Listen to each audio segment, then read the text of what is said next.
Welcome, everyone, to today's BOF Live event on building resilience and value in fashion supply chain. My name is Rahul Malik. I am Managing Director of North America and the Head of New Business at the Business of Fashion. Very excited to be co-hosting, co-facilitating today's discussion. Our community, as always, is a global one. And so as we're all gathering here today, we'd love for you to share in the chat where you are zooming in from. I am newly based in New York City, having just moved a few months ago from London. Also, before we get started, I want to very quickly run through a few administrative points.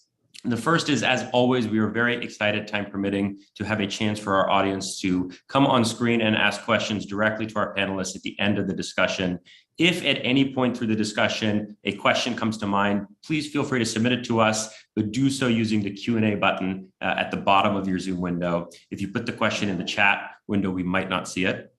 If you are selected and are coming on screen to ask a question, we kindly ask just to make sure that your video is on, your audio is working. We want to make sure that we will be able to see and hear you.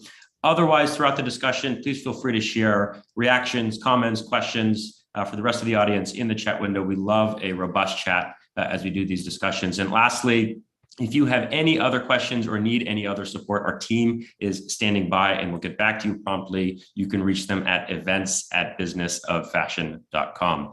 And so with those points out of the way, I am now very excited to begin the discussion and to first hand over to my colleague, Diana, to introduce herself, introduce today's panelists, and outline the structure of today's event. Hi, welcome everybody. Thank you so much for tuning in from all over the world. We are absolutely delighted to have you join us today. And I am very pleased to welcome our two panelists. We have with us today Amanda Martin, who is the Chief Supply Chain Officer and Senior Vice President at Neiman Marcus Group, as well as Kathleen Talbot, who is the Chief Sustainability Officer and VP of Operations at Reformation. So welcome both. Thank you so much for contributing your perspectives to us today. In terms of our agenda, we do have a packed one. So first, I'm going to provide a very quick overview of BOF Insights. Then we're going to give everybody a sneak preview of our most recently published report on fashion supply chain from BOF Insights. Then we're going to move into the moderated portion of the conversation. And then finally, time permitting, I would love to have a question or two from the audience, so from all of you. So to get us started, I wanted to give a very quick overview of BOF Insights to those of you that may not be aware of BOF Insights. It's a relatively young team within the business of fashion. So it is our new data and analysis think tank. And our purpose is to be able to provide business leaders with the proprietary knowledge and information that they need in order to make better business decisions in what is a very fast-moving environment. So our work is quite distinct from our typical journalism in that it is much more quantitatively driven, and it's also much longer in format. So as an example, our most recent supply chain report was actually over 80 pages long. So with that in mind, let's turn our attention over to an extract of the report. Thank you. So our report is titled Building Resilience and Value in Fashion Supply Chain. And our premise is really that the mentality with regard to fashion supply chain needs to change in a world that is growing increasingly volatile and more unpredictable. So traditionally, the fashion industry has really oriented itself around a low-cost supply chain model. And what I mean by that is that fashion companies have competed on elements of consumer experience, such as last mile delivery, product design, and marketing. So that actually relegates the more upstream components of the value chain, like sourcing and manufacturing, to the back burner. So it's actually become very common to outsource these functions to countries that have lower labor costs. So a common example would be manufacturing in China or India or Vietnam, but then selling primarily in markets in Europe or North America. So obviously this model has existed for decades and it's worked as well. However, our perspective is that this model is becoming increasingly untenable because of the changing world order. So we only need to look at the last 2 years to be able to see the upheaval that was caused by the pandemic as well as by recent flares in geopolitical conflicts. And we can just look at the crisis that's unfolding right now in Ukraine. So the premise of our report is about helping business leaders grapple with the supply chain challenges and also giving them the tools at their disposal to begin transforming their supply chains. So moving on, our two inputs from our report are really based upon expert interviews as well as our proprietary survey. So we interview 30 leaders that work in brands and retailers, and that also are coming from the academic world, from transport, from manufacturing and logistics. And with regard to our proprietary survey, we surveyed senior fashion executives about their key concerns and key priorities with regards to their supply chains. And we took all of these informational bits and pieces and put them into the report. So in our first chapter, we start off by laying out why supply chains are becoming increasingly business critical. So supply chains have always been very important. They're the backbone of a company, but now supply chain is top in mind in a way that has never been the case before. So as an example, 80% of the earnings calls in the fourth quarter 2021 were actually mentioning supply chain. So you can see what I mean by being front and center as a topic. In chapter 2, we talk about the existing shifts that were happening even prior to the pandemic that were challenging the supply chain model of the fashion industry. And in chapter 3, we talk about how the pandemic has layered new challenges on top of those existing ones. And namely, the pandemic has brought about a surge in consumer demand as well as operational bottlenecks. With all that context behind us, we then get to the meat of the report, which is really about being able to deploy strategies and tactics to help strengthen the fashion industry supply chain in a way that can help it future-proof. So there's a window of opportunity now for brands and retailers to grapple with and to really evolve their thinking when it comes to the supply chain. So moving on, the very first diagram that I wanted to take all of us through is about the risk exposure. So if we look at these industries, we can see that the apparel industry actually has the second highest level of exposure to external shocks, and it comes only after the communications equipment industry. And these external shocks can range from biological disease to natural disasters such as drought or flooding. It can also be trade disputes or geopolitical conflicts. And the primary reason why the fashion industry is so exposed to these external shocks is because of the very high level of labor intensity. So if we think about other industries like automotive or consumer electronics, those industries tend to be quite standardized and they tend to be quite automated to an extent that hasn't been possible thus far with the apparel industry because the machinery is not as equipped to manipulate soft goods like fabrics. And that is the reason why we have such high labor intensity in the industry. And the key takeaway that I want everybody in the audience to have is that the fashion industry supply chain has gotten increasingly long, it's become increasingly complex, and at the same time, the risk of these types of shocks is growing bigger and bigger. So the world is getting a lot more volatile and a lot more unpredictable. And it's gotten to the point where the fashion industry can't just have a contingency plan, but we need to actually radically rethink the supply chain. So moving on, I alluded to this a little bit earlier, which is that there were a lot of these existing challenges. If we can get to the next slide, perfect, thank you. So there are a lot of existing challenges to the supply chain model for the industry. So as an example, there's been a rise in e-commerce. So it's both an opportunity, but it also leads to greater operational complexity because now supply chain managers have to deal with a higher rate of returns, and they also have to deal with more complex fulfillment. And so that is an example of an existing challenge. And on top of that, the pandemic has really brought about these new challenges that actually reinforce each other. So namely, those are the consumer demand surge as well as operational bottlenecks. And there are a few factors that drive the consumer demand surge that we've been seeing. So the first is that there was a lack of industry preparation. So very early on in the pandemic, a lot of companies had actually canceled substantial volumes and orders from their factories. The second factor is that with a lot of non-essential shops that closed for substantial periods of time, a lot of consumer spending therefore shifted from services to goods. And then the last factor that I want to talk about today is how in countries like the US and the UK, there were very generous relief programs. And so there was a cushion for continued discretionary spending. These factors were then coupled with the operational bottlenecks. And so as an example, capacity constraints. We continue to see that to the present day. So China is a country that continues to maintain a zero COVID policy. So we saw that Shenzhen was shut down. Shanghai continues to be under very stringent regulations to the current day. And these capacity constraints are coming up against a labor shortage. And we've all read about the Great Resignation, and that applies applies to both knowledge workers as well as frontline workers. And just to give you a concrete example, so if we think about ports, there's been extra congestion at the ports because there have not been enough workers to unload items from ships. And this has repercussions down the whole of the supply chain. So as an example, warehouses are impacted, stores are impacted, and the goods that are coming to consumers are also impacted in terms of the delivery times. And then across the board, we see increased costs. And so this is a lot for the industry to grapple with. And I hope that everybody can see how these levers actually compound one another. They reinforce one another, which is why we're stuck in this vicious cycle and why it's been so difficult to extricate ourselves from the current supply chain crisis. So moving on, I hope everybody can take away that there have been a lot of shocks throughout the whole of the value chain from every stage, from sourcing to manufacturing to transport and to distribution. And those shocks are in the format of price increases, labor disruptions, as well as transport disruptions.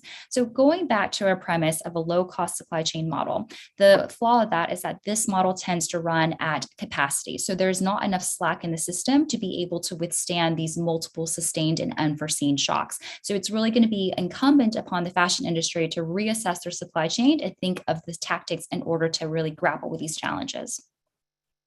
So we've talked a lot about the challenges in the supply chain, and now we're going to move on to the solution orientation. So in our survey, when we talked to senior fashion executives, we asked about what were their key priorities coming out of the pandemic and thinking about their supply chains. And the overwhelming response was that the senior fashion executives wanted to strengthen supplier relationships. So this was reported by 70% of our respondents. And so already we're beginning to see a shift away from that low cost mentality where the transactions with suppliers tend to be a lot more short-term in nature, and we're looking more towards a partnership model. And I'm sure that our panelists will have a lot to say about this, so I want to make sure that I move it very quickly to them.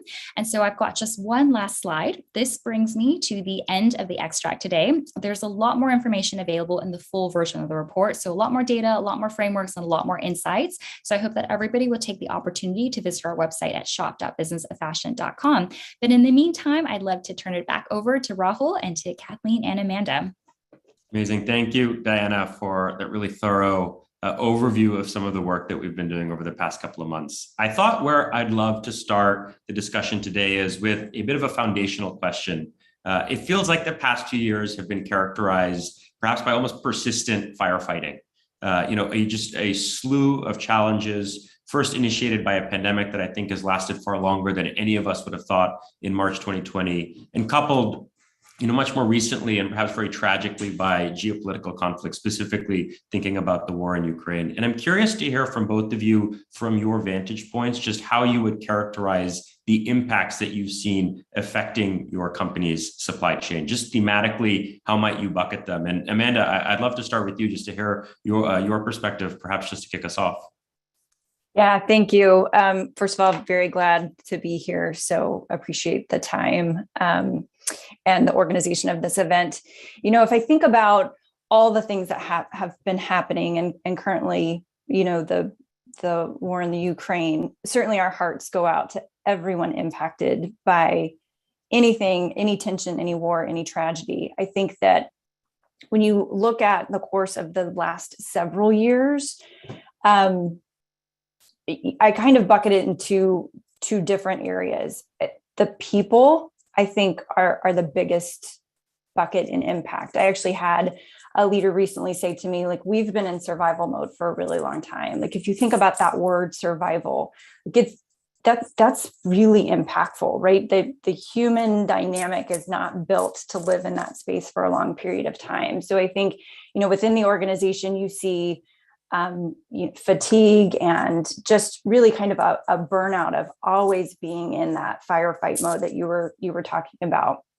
I think the other component is just the business impacts, right? I think the things that we've experienced with the pandemic and with the marketplace in general is really it being critical in your ability to look around corners, right? You've had to be much more future focused of what potentially could come in addition to what's directly impacting you. So, the labor shortages were something that Diana mentioned. That is real and present. And so you have to be looking at how am I solving this issue right now but also, how am I looking futuristically? Do we have to do a wage increase? What's happening within the market? Are there incentive programs or bonus programs, right? You're really kind of setting up building blocks to what you're responding to in today's current scenario and what may be coming down the road. Because what we've seen over the last several years is it's a layer effect. There's always something coming. And the more that you can get in front of it, I think the more you kind of positively impact both those buckets, your people and also your business impact. That sense of a layering effect, I feel like is so well said, because it feels like everything that's happened has very much been compounding, perhaps in the bad sense of that word, almost kind of an exponential increase in complexity, in impact, that just has, I think, considerable effect, not just to the company, but to the people as well. Kathleen, I'd be curious, from your perspective, how you might just thematically think about the past couple of years, at least in the context of supply chain. Yeah, and again, thanks for having me and including me in the conversation. Just echoing what Amanda said, in some ways, where the real theme of the last few years is disruption and resilience, and like your resilience, and ultimately, how are you as a brand going to respond, and what are you going to put at the center of your strategy? So I think for Reformation, that has meant people, that has meant partners. So we'll unpack this more, I'm sure, but I really resonated with Diana's snapshot of the survey that showed that kind of resoundingly the focus on building partnerships and real lasting relationships within your supply chain has become kind of that in focus. And I would say, if you think about the really concrete challenges of a pandemic and geopolitical challenges, we've seen probably most meaningfully within the Reformation brand, challenges of meeting the capacity and growing your capacity in that environment, and protecting lead time and some predictability of what are you going to get when. I would say this has been a really good test of our business model. So, unlike some brands, we were direct to consumer, e-com focused. We had built a very flexible supply chain, kind of pre-COVID, pre-pandemic.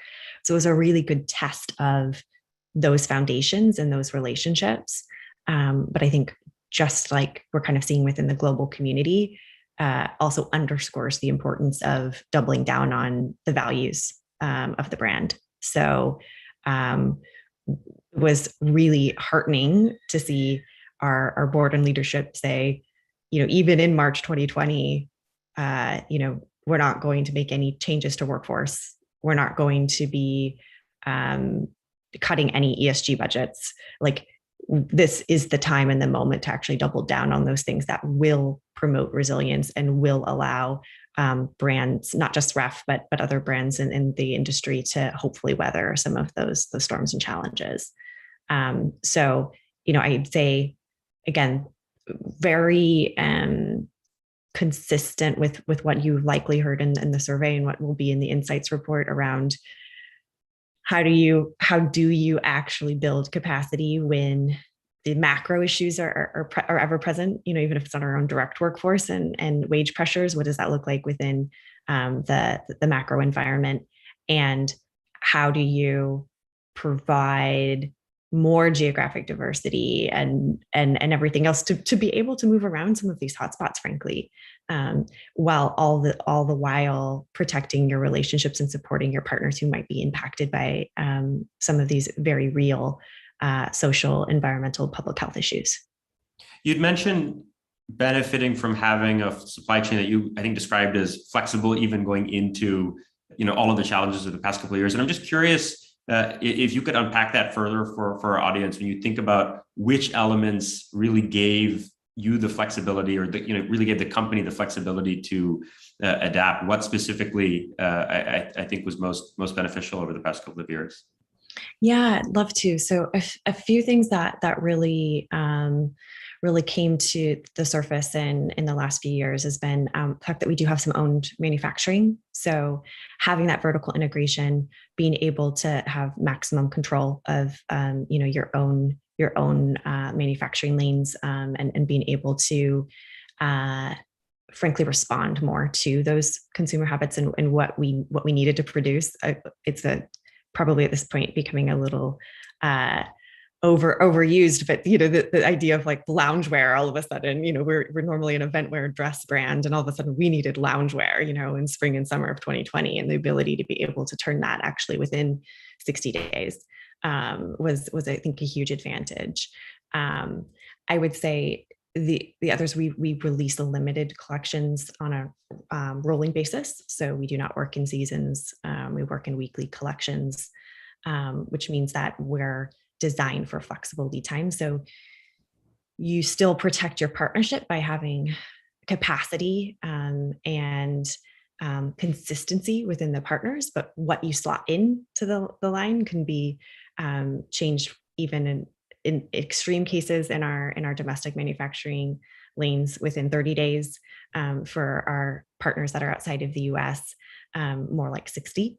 But again, that responsiveness and that flexibility of what you produce and how you merchandise, I think has been really, really an advantage to us in the last few years.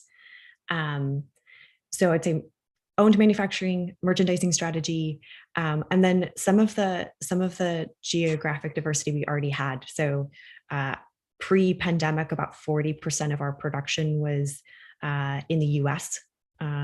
So, we're seeing this return of like nearshoring, that we haven't had to deal with as much of the port congestion, frankly, or we haven't had to deal with a lot of the transportation challenges because we were able to lean in and build capacity with those partners and in those geographies, which again, I think was a major advantage to the brand, depending on, again, what was happening in kind of that macro environment. Super helpful. Before we move on, Amanda, I'd be curious, to hear your perspective as well, because I suspect there are pockets of flexibility that you'd point to as really having helped prepare Neiman Marcus for the years ahead. But I'm sure conversely, also areas which, with the benefit of hindsight, maybe those areas would have merited more focus or more resourcing or whatever it might have been. But curious to hear from you as well. Yeah, absolutely. Some of what Kathleen has shared, I think that that flexibility piece was really important. And I go back to what I was talking about before, like the power of our people and their ability to pivot, I think was really important. So from a leadership perspective, we certainly saw that in our merchandising team. So Kathleen mentioned that merchandising piece.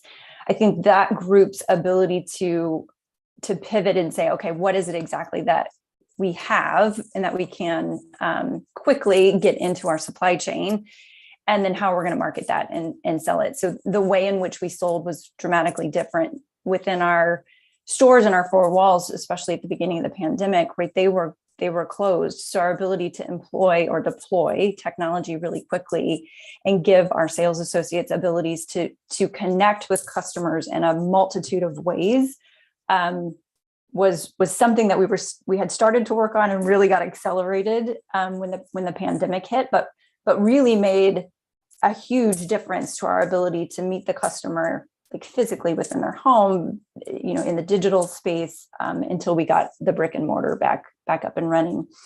I think the other thing that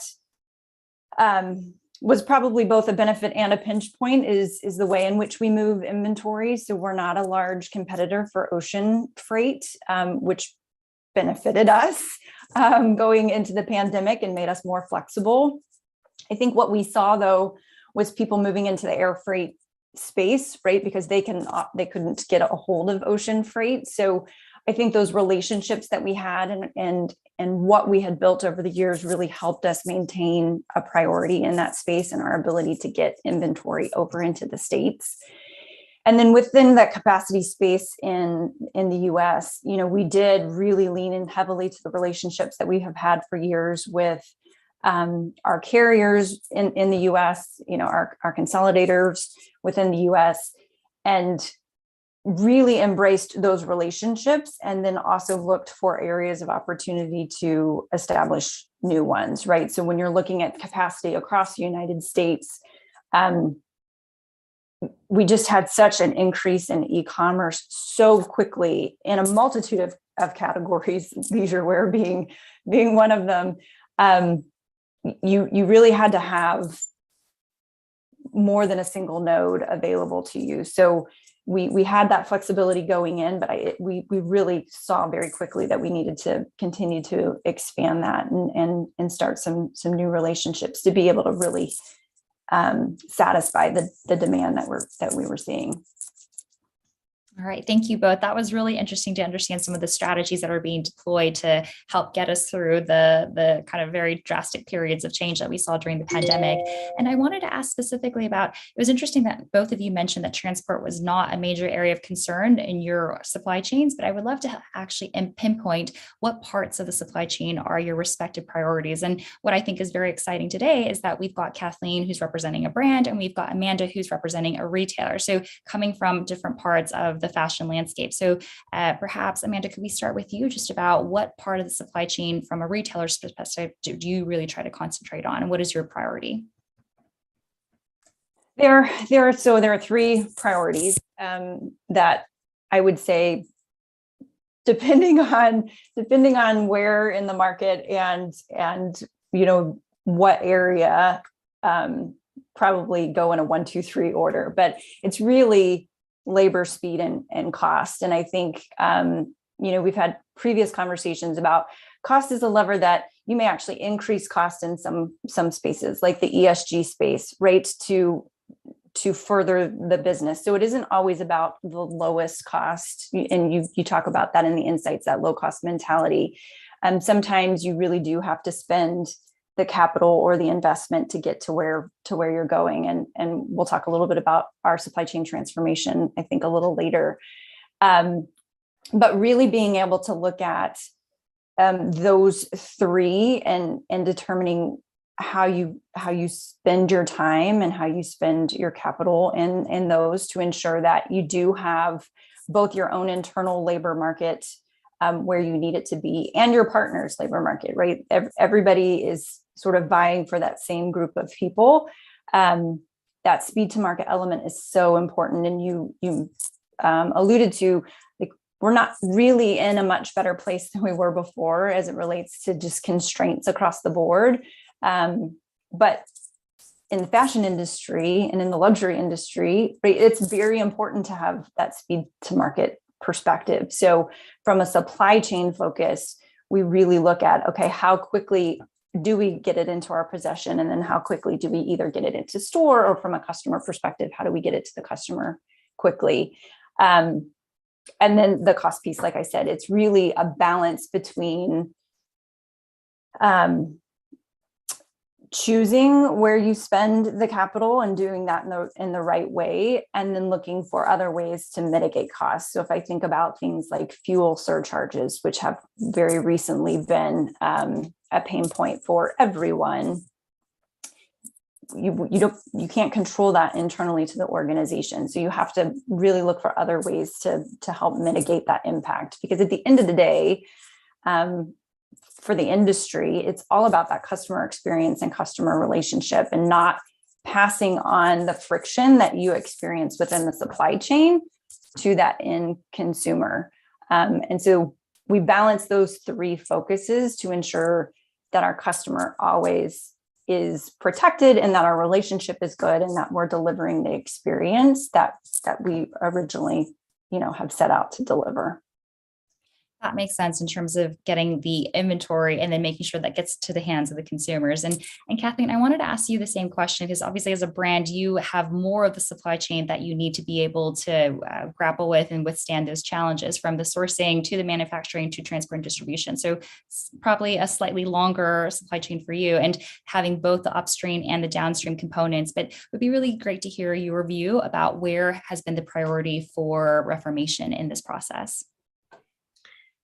Yeah, thank you so much. And I would, again, I think Amanda's framework makes a lot of sense, right? Those are the three pillars probably for a lot of supply chain decisioning and strategy work. I would say within the Reformation scope in the last few years, the key priorities have been, again, how do you continue to maintain that flexibility and that speed and that responsiveness to the customer? That's actually one of our key company initiatives for the year. We're testing and iterating on many different types of solutions to do that, and the new models, whether that's also looking at getting more of our tier 2 supply chains, as particularly printing and dyeing, back in the US and in nearshoring, so we have more flexibility on the raw material side. And that doesn't continue to be a potential disruptor to our overall lead times. And that kind of merchandising strategy I was talking about around being able to respond and react to actual consumer trends. So I'd say that is definitely a priority and a focus for us within our supply chain strategy work in 2022. The other component of that is really, again, trying to determine on the manufacturing and assembly side, how do you build the type of relationships and the type of allocation models so that, again, you can be a good partner and consistent with some of the better buying practices, but also have the flexibility to change what's in the line within kind of a 30-day lead time, which is a new target and a new initiative that we're testing right now. So maximum flexibility, maximum speed for sure is one of our priorities.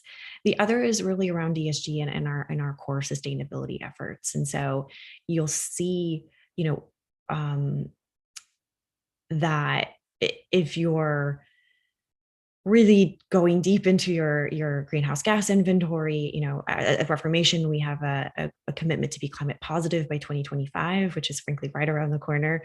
If 98% of your emissions are happening within your supply chain, all of a sudden that's the way that you need to be supporting your vendors and managing transitions to renewable energy, decarbonizing, moving away, a pathway from coal, and thinking about not just transportation challenges in terms of potential lead times and costs, but also, frankly, the emission factors. And so that's put a renewed focus on how do we regionalize our supply chains? How do we have a very holistic vendor engagement strategy that includes some of the things we were describing earlier around, dedicated capacity, preferential pricing, and some of these other things that hopefully will make us a good partner and a strong long-term business partner for our supply chain vendors, but also, frankly, cost sharing and incentivizations of some of these programs that typically were not a requirement of our supply chain partners. And, as a brand, coming and asking them to make some of these investments feels like a reach. This is still a kind of new territory. So I would say, we were founded with sustainability kind of at our core. We've had a really good track record of having partners that are going above and beyond the compliance plus, for instance, as it relates to some of the traditional ESG measures. But if we're going to accelerate action in particularly climate, it's opened up a whole new set of challenges and opportunities for engaging our vendor base. I feel like that's a good transition actually to the question that I was hoping to ask next. And it's a topic I think we've touched upon a few times already, which is just about truly partnering with suppliers. Diana had shared some of our survey work in which this, time and time again came through as an overwhelming priority. It's something I've heard both of you mention and touch upon. But I suppose the question I have is, how does one practically, tactically think about doing that? At the end of the day, it feels like there is at its core a contractual, perhaps transactional relationship. How does one really layer on above that so that talking about partnering isn't so much talk, but really feels like building a deep relationship. How do you both think about that? And, Kathleen, perhaps we can start with you, but eager to hear from both of you. Yeah, happy to unpack that a little bit more. I think it's an evolution, and I think some of it is exactly what you were describing, Rahul, which is like, it is a business relationship. So I think starting with those foundations actually, and talking about the growth potential and the longer term view, and how you can support each other, and have that two-way dialogue, and frankly transparency and communication around what are your goals, how are you growing, what can you offer that partner in a true business sense, is where it starts. I think once you build that trust and relationship, we have taken, I'll describe two kind of tactical things that we use. So one is we have a vendor scorecard, and actually that's weighted, 40% of the vendor scorecards weighted to ESG performance. So that also just shows kind of how that's starting to be over-indexed in some of these conversations. But that allows us to understand who are some of those preferred partners, where are they in kind of the broader supply chain strategy, and how can you have that unlock additional incentives and cost sharing mechanisms and other financial levers to really recognize and reward some of that behavior and those commitments. So I'd say that's one element. The other is, again, maybe less sexy, but talking about payment terms and making sure that those are better than market, giving them that flexibility, and also making sure there's a very clear way to protect base volume and capacity. So again, whether that's making an upfront commitment and paying for it even if you don't use it, and some of those other ways that make it much more of that two-way relationship, instead of what I think historically was just sort of this transaction. If you don't need it anymore, you just cancel the order. You don't take into mind the impacts, the very material and real impacts that would have on that supplier and their workforce. So making it again a much more of a two-way relationship. Yeah, and I totally agree with everything Kathleen said. I think, at the end of the day, having mutually beneficial relationships is critically important, right? For every party involved. And so when you think about that engagement with the supplier, the relationship with the supplier, I think the first part or part of the conversation is kind of the goaling conversation. Like, what is the goal, right? What's the strategic market strategy for, if we're talking about a brand relationship for the brand, and what's the strategic priority for Neiman Marcus Group, and how do we align those two, right? So if I think about something like ESG, which is hugely important to NMG, and we just filed our first ESG report, which is very exciting. So much work went into that. We are so happy to have it come to fruition. But if you think about something like a relationship with the brand and needing to have an entire history on a material all the way back to its origin, it only really works if you're goaling kind of end to end, right? From the supplier all the way to it being a part of Neiman Marcus Group's product inventory. So ensuring that as we're setting those goals, that we're having really good conversations, and that we really are understanding all the perspectives and vantage points before we put that goaling into place. I think the other part that Kathleen touched on was that growth potential. So having a kind of a mutually beneficial relationship is one piece, but what is the growth path, and how are we going to achieve it? And you can't achieve it in isolation, internal to the company and external to the company. If you're trying to achieve in isolation, it's a recipe for failure. So ensuring that those strategies are also aligned, I think is really important. And then Neiman Marcus Group, like we're built on relationships, right? The relationship with the customer, the relationship with our brands, the relationships with our suppliers. That's just part of our core fiber as a company, and it was important before, and I think the acceleration of that importance just keeps growing.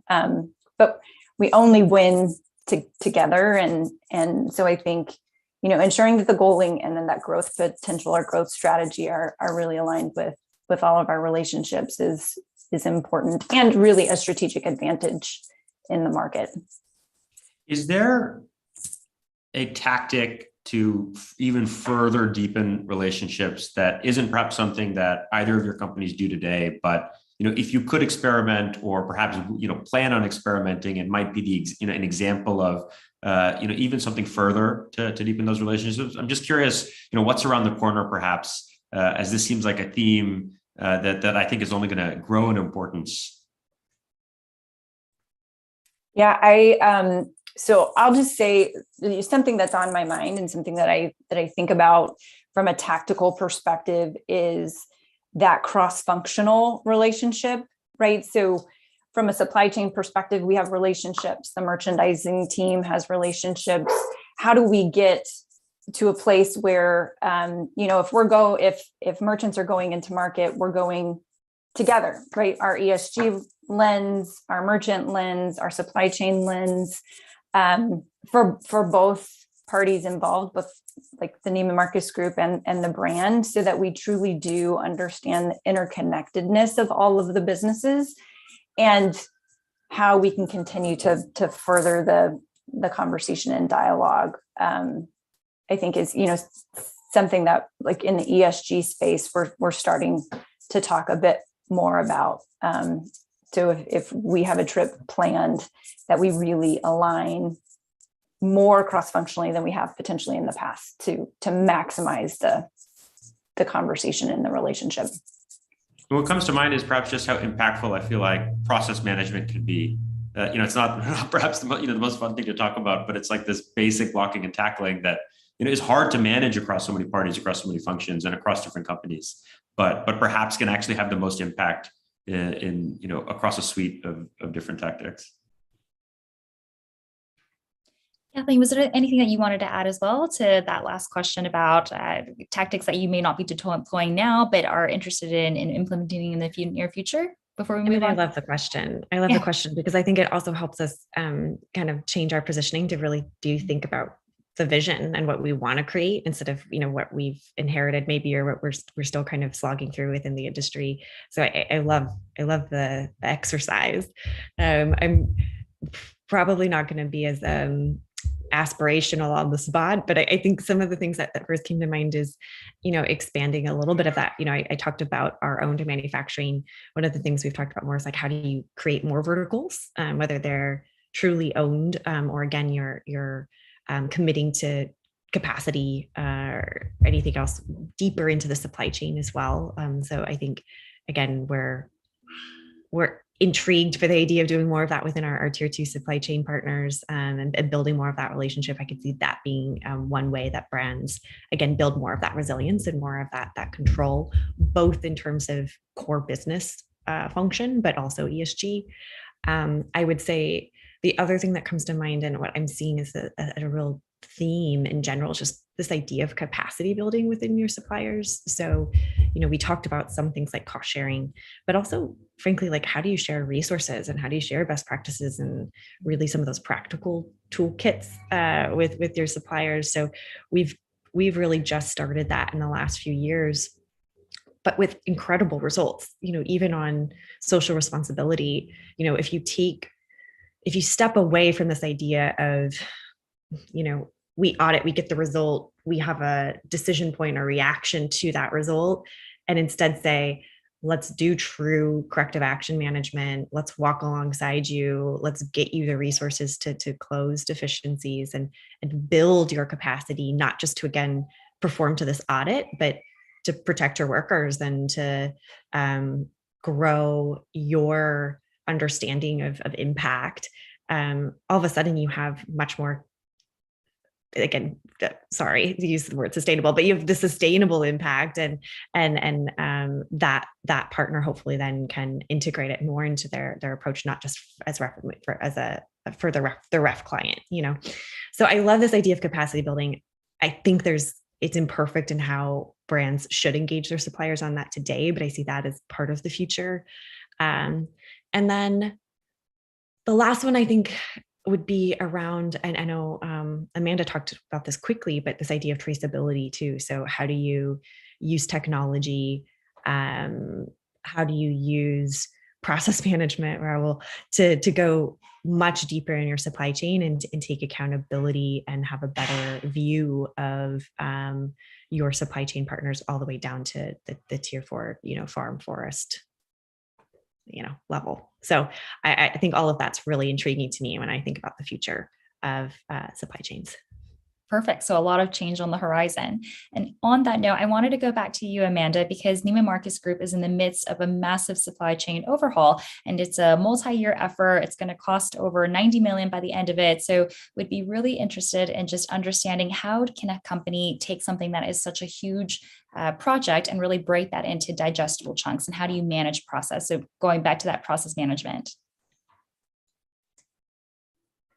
Yes, so I think it first starts, and Kathleen mentioned it earlier, is like you have to have an organization and a board that really supports the effort, right? So I think, making sure that when you're prioritizing capital and prioritizing what needs to happen, that you have alignment and you have support, from all levels. So I think that really is the first step, and then really laying out the landscape of what it is that you're trying to accomplish. So for us, it's really modernizing our network. We are an aged network. We are an aged, very historic company. And so when you think about modernizing footprint and systems in tandem, to your point, it can be really complex. So I think, setting out the right transformation plan and doing that in a way that aligns all of the things. So we're physically changing the footprint from a facility perspective. So we're going from 4 facilities to 2. We'll have a central and an east. So understanding that, what is the inventory placement and the capacity of those facilities. And then we are modernizing our warehouse management system and our order management system. So as you lay those project plans out kind of one on top of the other, it's really understanding what are the resources needed, what's the capital investment needed, and then how do you chart that out over time. So once you've done that, it's then how do you build the right routine and structure around that to ensure that you're on course and you're moving forward, and then the right communication plan back out to the team. So it's more than just the project teams executing the initiative. It really is how are you connecting it back to the broader organization, and how do people understand what impacts are happening and when those are happening, so that they can integrate that into to their own daily businesses. But it from its simplest form, it's really the resource and timing and action plan, and doing those in tandem with all the different pieces. So we are really excited. We're in kind of year 1 of a 2-year transformation, and our first physical facility comes online this summer, which we obviously couldn't be more excited about. All right, I have one last question, at least when it comes to the moderated part of this discussion. Sustainability has been, I think, a recurring theme as both of you have talked about navigating challenges related to your supply chain, deciding where and how to invest, looking ahead. Kathleen, I thought I'd first direct this to you because I think sustainability is a very explicit part of your remit. And I'm curious, when you think about where you feel like you can make the most impact when it comes to making Reformation supply chain more sustainable, where and how are you focusing and prioritizing? And I think if they're generalizable lessons, even that you might be able to offer to the audience, I think it's something that that they would really value and take away. Yeah, I mean, it's a great question. And I think it can also feel quite daunting when you have, the entire ESG landscape in front of you. There's so much to do, and competing in some ways impact categories. But I think for us at Ref, most of what we're prioritizing right now is the really tangible roadmap forward to realize our climate positive commitment. And so that is taking three primary forms. So the first is materials and sourcing. So we are have very clear goals and transitions for some of our key materials and fibers, maximizing recycled content, next generation content, moving away from conventional animal-based fibers, and we mentioned the vision of a fully traceable supply chain. A big part of that is going to be required so that if we are doing better work, climate beneficial work at the farm and forest level, that we also can account for it appropriately and have those assurances. So I would say our better materials work is one of the most material ways that we can make a change. The second is around circularity. So how do you promote different business models? How do you keep your stuff in use longer? And then also have a solution at the end of its useful life. And so, we just launched another take back initiative, but that's really focused on fiber to fiber recycling and some of the innovation that's starting to emerge in circular economies within the fashion industry, which we're very excited about. And it will take that work in order to meet a lot of our climate and ESG goals. And then the last is around transportation. So it's actually a core supply chain topic. But I talked earlier about how we need to regionalize. We because we work in this kind of fast fashion model, meaning again weekly collections, regular drops, wanting to really respond to the consumer demands in real time. We use a lot of air transportation. And so we have very quantitative goals around how we can shift some of that to boat and rail and ground, and ways that we can hopefully achieve that. So materials, circularity, transportation, lots going on, and frankly, deeply dependent on the engagement and participation of our supply chain partners. So just underscores again that importance. Thank you for that. We have, I think, 5 or 6 minutes left. And so just in the interest of time, I wanted to actually open up to our audience for a couple of questions to direct to both of our panelists today. Just a quick note that there is typically a slight delay as we wait for audience members to come on screen and join us. So bear with us, but we should have the first audience member joining shortly. And so just give us a second.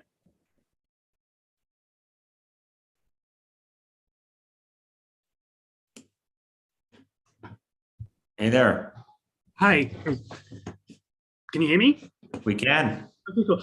Thank you so much for the talk. It's really interesting. My question was, as our supply chains adapt to more sustainable ways, do you think we're seeing a power shift from retailers and designers to the supply base simply because they can adapt quicker?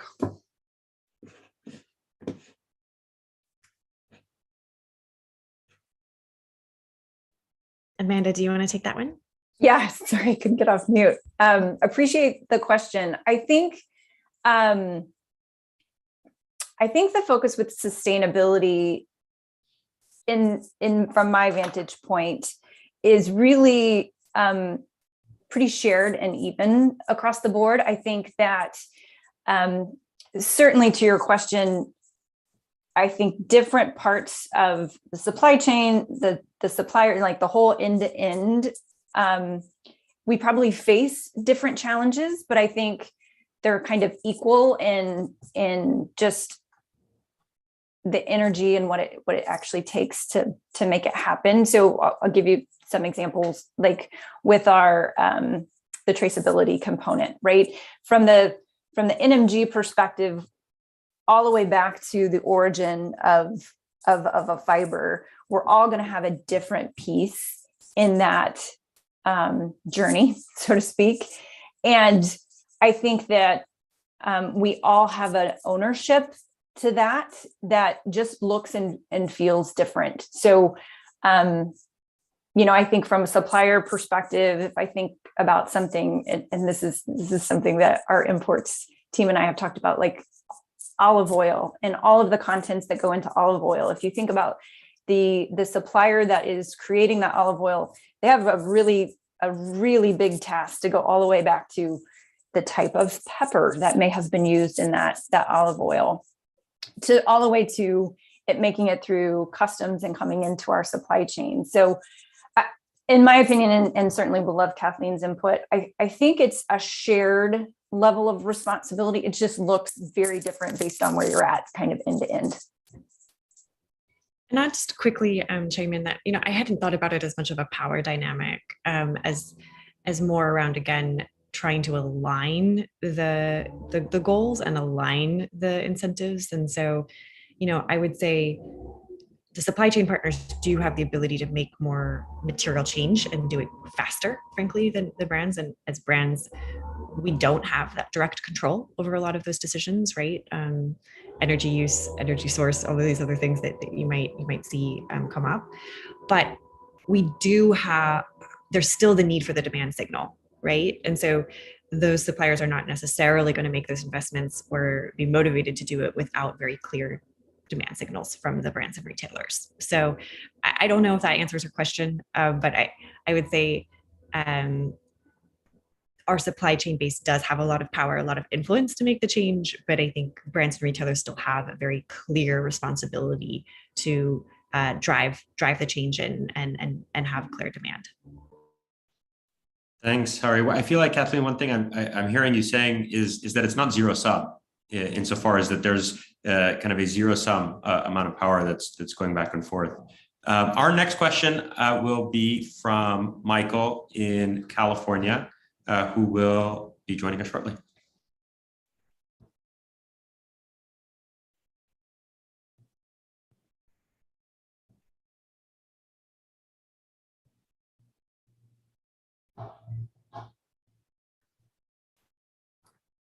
Hello, everybody.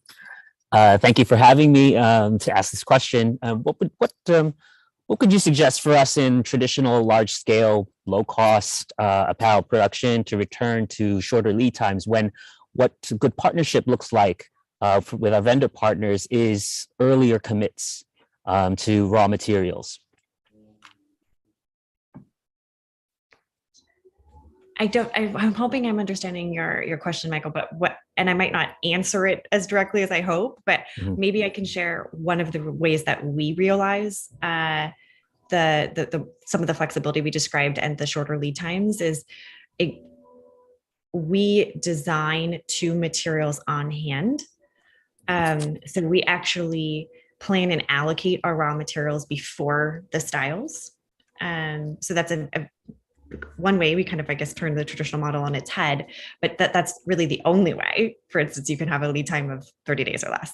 And so I think trying to socialize that model, talk about some of the benefits of that model, and hopefully expand practices like that, allow for our manufacturing partners to deliver on some of these goals and objectives, and sets them up to be successful instead of giving them the impossible, right? Or applying the same sort of cost and time pressure at each step of the way. So, one of the things I describe when we're talking about our super fast production lane is like, we're actually not asking anybody to sew faster or move faster. We're not doing the under the thumb method. It really is about that raw materials planning and the allocation work. And that's where we need to get more sophisticated, and that's where we need to work more together, both brands and the manufacturing partners. And I think the only thing I would add to that is, from a luxury standpoint, POs and lead time can sometimes be really long, and then it can also be condensed because we do go sort of season to season.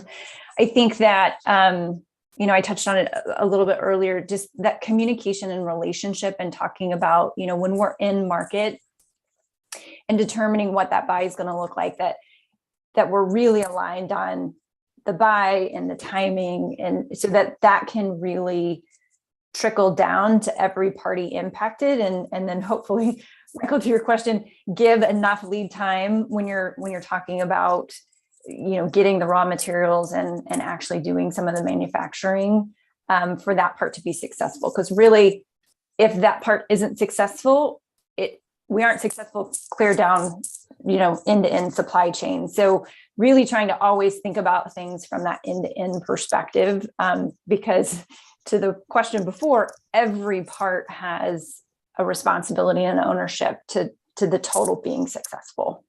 Hopefully that answered your question. Thank you. All right. Thank you so much, Michael. And this is going to be the start of many thank yous because we are exactly at time. So thank you so much to all of our audience for your engagement. Thank you for your questions and for keeping the chat very active. Thank you to Amanda and Kathleen. We really appreciate you sharing your perspectives. And thank you as well to the BOF events team for making this event possible. I hope that everybody will keep an eye out on future events such as this one. And also, I love that sustainability was just a constant recurring theme in our conversation today, because the next report that we will be issuing from BOF Insights is our sustainability index. So please do keep your eyes out peeled for that when that does publish. And in the meantime, I wish that everyone has a very happy and sunny day wherever you may be based. All right, take